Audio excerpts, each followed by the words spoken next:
Hey, I just have a quick message before we start. My microphone decided to completely die on me this episode, so I have to do this whole video without it. Hopefully the sound quality is not too bad. I'll fix it as soon as I can. Now enjoy the video. Imagine this. You get an epic idea and start committing to it fully. You think about it while eating dinner, in the bathroom, while you sleep. It takes over your life until you decide to make it happen. You open the software and start working on it. And then, you start facing problems. You start saying things like, oh yeah, I'll just do this instead, or I can throw this scene out, it was pretty ambitious in the first place. And every single obstacle you hit drains your motivation more and more. The end result is looking worse and worse until you no longer feel any attachment to the project. You don't like the way it looks, you just want to get it over with so you can say that it's over. You don't want to associate with it, you're done. The only thing you can say is, wow, this really is my worst animation project ever. We've all been in situations like this before, and it's mostly got something to do with taking on a project that is too big, expecting too much from yourself, or running into situations you have no control over. Either way, it's crushing and it leaves your motivation deteriorating, and your confidence follows soon after. I'm of course talking about my diploma project, and why, in my experience, it was my worst animation project ever. It was a pretty big part of my YouTube channel in the last 6 months, and also the reason why I haven't been active much. I've had a few live stream hangouts when I was working on it in front of you guys, and today I want to tell you what actually made it so horrifying.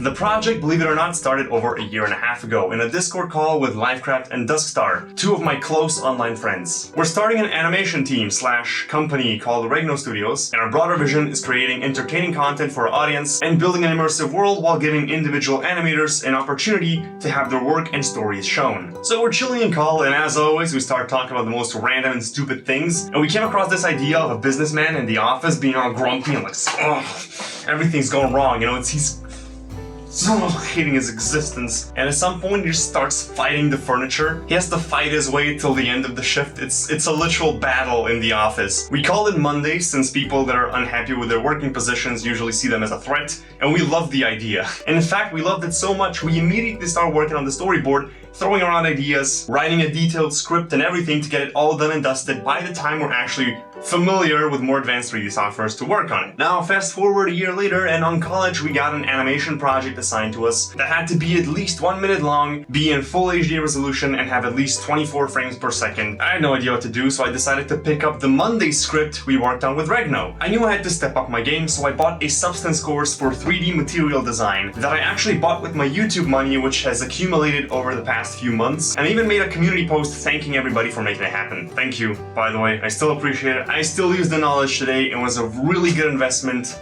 I'm still thankful. Now, that was a lot of information to swallow in a course of a month, but I was starting to feel more comfortable and capable of working on the Mondays project. My motivation was coming back up, and on January 1st, 2021, I started the first step in making the animation by working on the furniture models. And that is when the first set of problems started to appear. Now, my computer Betty over here is pretty good as far as performance goes, but traditional 3D animation demands a machine which is far beyond average. That, of course, made me worry about the amount of polygons in my animation, so I've tried my best to limit the amount of geometry I had in every single model. That means I would keep the models as plain and boxy as possible and add as much information as I could later in the texturing. You know, displacement and height maps and all that stuff. Now, don't get me wrong, it works to some extent, but in the real world, things like complete 90-degree angles don't exist. Normally, the edges are beveled so the software can properly shade them, but I had to learn that the hard way. Not only is the amount of polygons in film production overlooked nowadays because computers have gotten so well in handling these things that it doesn't really matter too much, but I've tried to simplify my models so much that I've greatly impacted the quality of the outcome. Everything in the office, every single furniture piece has been impacted by this, and I don't like it. And not only that, because my models were so simple and I wanted to add so much detail in the texturing lately, I wanted to make use of the UV maps. Like really make use of every single pixel. And I've made the fatal mistake of trying to compact my UV maps so much that I've stitched most of the faces that I could together, even the ones that have a 90-degree angle. So when I tried to make a smooth normal map to bevel the edges, there was literally no space on the UV map. The faces with a 90-degree angle on the normal map were bleeding onto each other, and that created weird artifacts on all the edges on the furniture. That was yet another loss on the quality side. And also, we're not done yet, I didn't notice this until the very end of the model creation process. Only when I had to place all the models into one room, then I saw exactly how much I messed up. So the only models that are made correctly are the little extra small models that I've made after I've done all this. I was only missing one model when I saw this, only the desktop printer, a character we barely even see in the animation, has been made properly without the weird glitchy artifacts. Ow.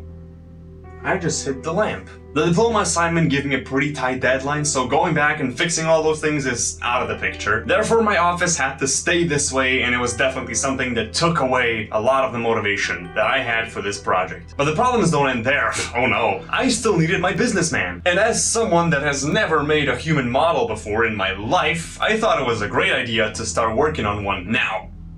It wasn't. It was a horrible idea. The first model I made looked like this. Isn't it pretty? Look at this.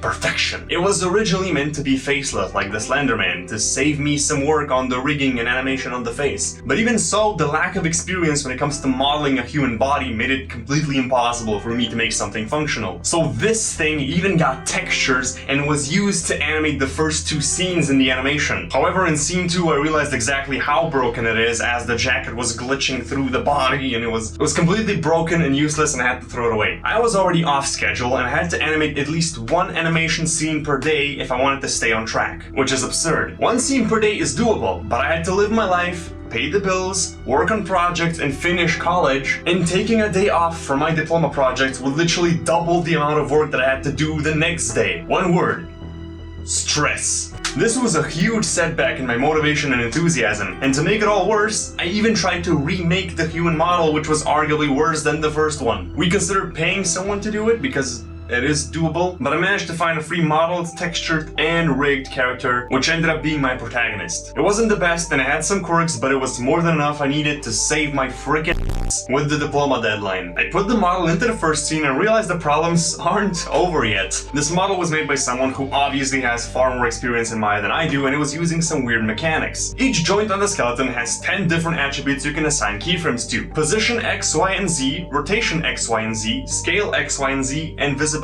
Whenever I made a keyframe on either of those attributes on either of the joints on the body, the rig would make a keyframe for all the attributes on all the body parts.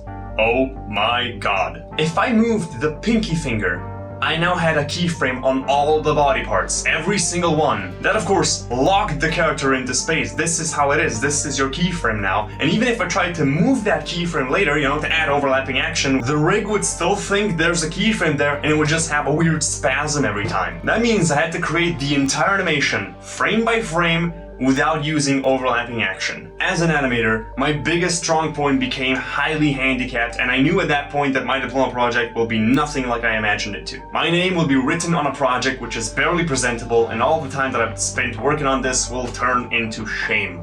It was awful. That was a handicap that I was never able to fix till the very end of the project, and up to this day is still one of the biggest setbacks of the animation. But the problems aren't over yet, because why else would I be making this video then? The next problem occurred when the skeleton of my character just wandered off without the character. All of a sudden, it was just like, I'm head out. When I moved the timeline, the geometry snapped back into place, but I was no longer allowed to move any of the joints or do anything with the skeleton at all. If I pressed the undo button, didn't do anything, and I don't know how Maya works. So my only option was to delete the whole scene and restart the project over again. I kid you not, I did this. I had to reanimate a couple of scenes, all from scratch because of this thing. So I've spent 4+ hours on one scene only for Maya to just bug out, letting me do it all over again.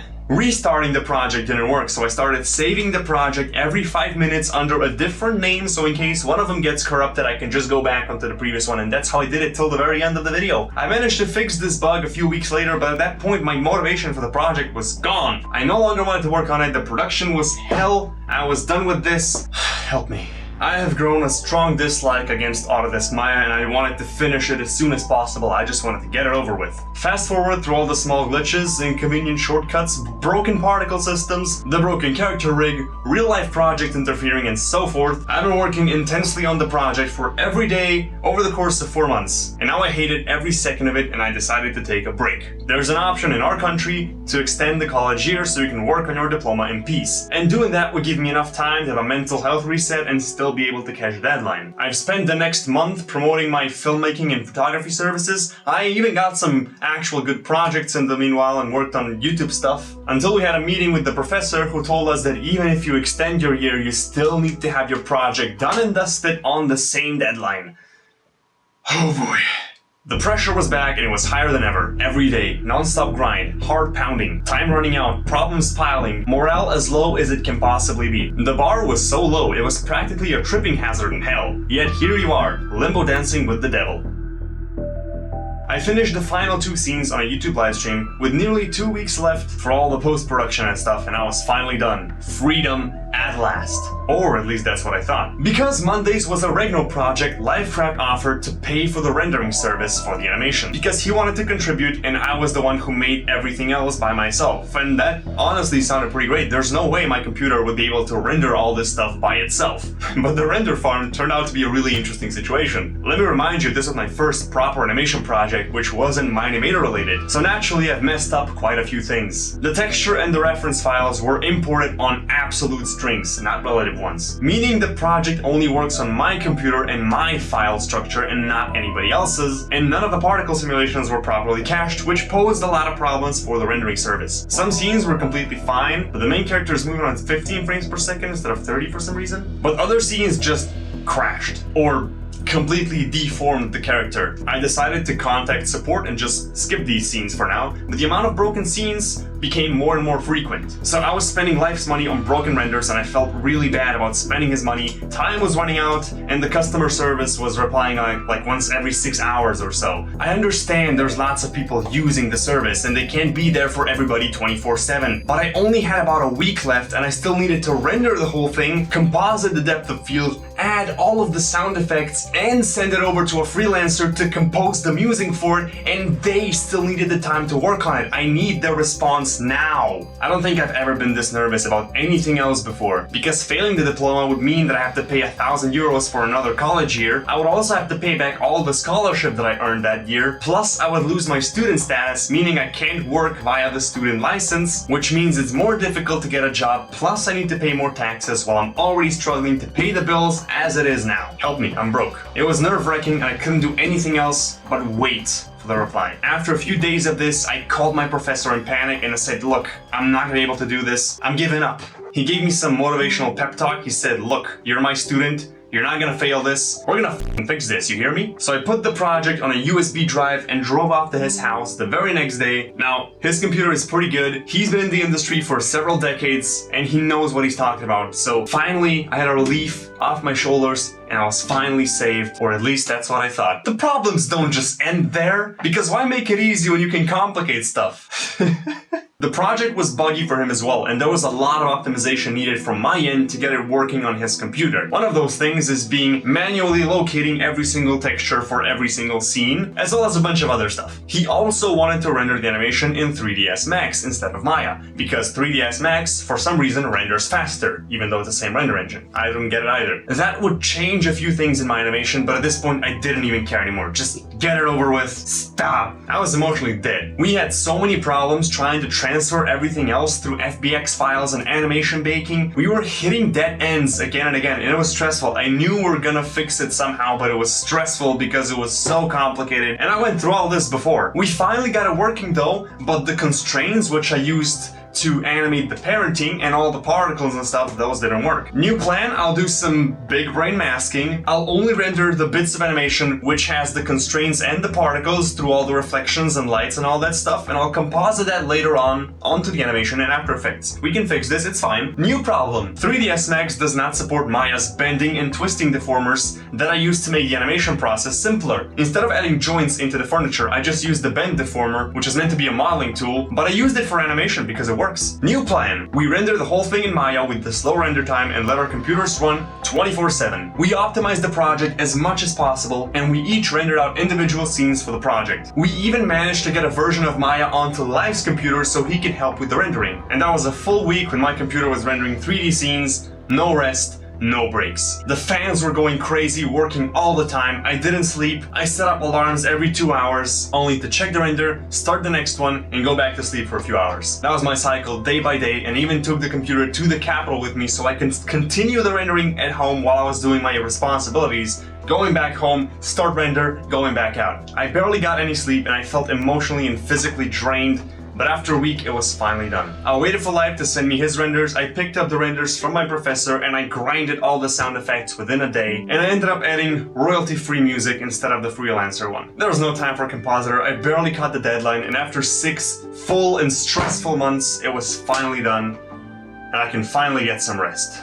Now, since my computer is still not the best fit for 3D rendering, and render farms are an expensive service, all the settings in the animation are set super low so everything looks disgusting. It was also rendered in 27p and upscaled to Full HD to save on the render time. It looks bad, the movements are gross because of the rigs, I've messed up the normal maps, and there's so many things that are wrong in the animation, and I hate the way it looks, and I hate the fact that I've spent all this time working on it only for the end result to look like this. It was an absolute catastrophe, it was nothing like what I imagined, and it only brought me stress and disappointment. But at the end of the day, the project is presentable. Hey, most people that I've shown it to barely saw any mistakes in it and actually praised it. They thought it was nice. At the end of the day, it doesn't really matter that it brought me all this stress and I think it looks disgusting and it's bad. And I know I can do better because what all of this did was teach me an important lesson. Anything you create, if it's good or bad, if you like it or not, you are learning, you're practicing. Any mistake you do now, you will avoid in the future projects. Does this project look bad in my eyes?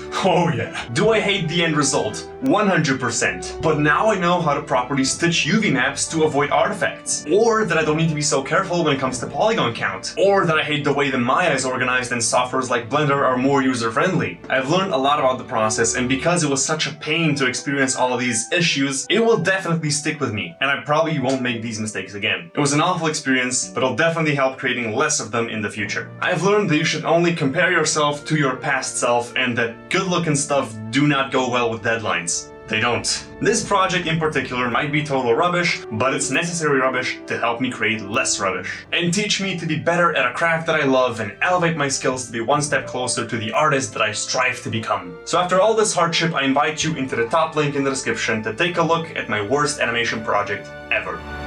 Thanks for watching, stay sharp.